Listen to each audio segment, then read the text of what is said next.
অবশেষে বাংলাদেশে নির্বাচনের তারিখ ঘোষণা করা হয়েছে।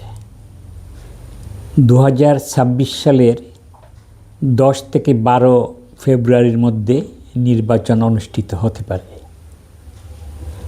বাংলাদেশ সরকারের প্রধান উপদেষ্টা ডক্টর মোহাম্মদ ইউনূস অনেক দিন থেকেই বলে আসছেন তিনি এমন এক নির্বাচন উপহার দেবেন যা অতীতে কখনো বাংলাদেশে হয়নি। বাংলাদেশে মোট ভোটার সংখ্যা 12,77,00,000। এই নির্বাচনে কত ভোটার অংশগ্রহণ করবেন সে নিয়ে কিন্তু প্রশ্ন দেখা দিয়েছে। আওয়ামী লীগকে সরকারি নির্দেশে ভোটে অংশগ্রহণের নিষিদ্ধ করা হয়েছে। আওয়ামী লীগের সমর্থক আরও কিছু ছোট ছোট দল নির্বাচন বয়কট করতে পারে।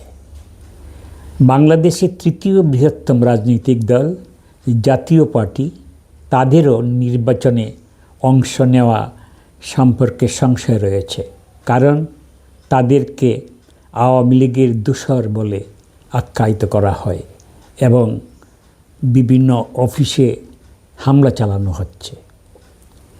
এই পরিস্থিতিতে নির্বাচন কতটুকু সুন্দর হতে পারে বা ডক্টর ইউনূসের ভাষায় একটা উদাহরণযোগ্য নির্বাচন কিভাবে হতে পারে, কারণ প্রত্যেকটি নির্বাচনের সাফল্য নির্ভর করে তাতে ভোটদাতাদের অংশগ্রহণের সংখ্যানুপাতে। তো আওয়ামী লীগ এবং তার সমর্থকদের নিয়ে বাংলাদেশে ভোটারের সংখ্যা মোটামুটি 50 থেকে 70% মধ্যে। বাকি যে 30% সেখানে কত সংখ্যক ভোট দিতে আসবেন সেটা নিয়েও সংশয় রয়েছে। 10 থেকে 20% ভোটারের অংশগ্রহণে কোনো অবস্থাতেই একটা সুষ্ঠু নির্বাচন হতে পারে না।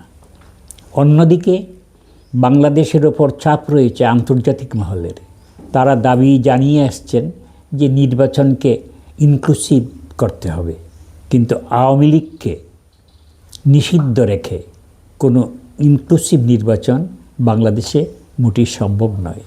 তাছাড়া এত বৃহৎ সংখ্যক লোক যদি নির্বাচনের বাইরে থেকে যায় তাহলে এই নির্বাচনকে সুষ্ঠুভাবে সম্পন্ন করারও ব্যাপারে অনেক সংশয় রয়েছে। ইতিমধ্যেই অনেক নির্বাচন প্রার্থী আক্রান্ত হচ্ছেন।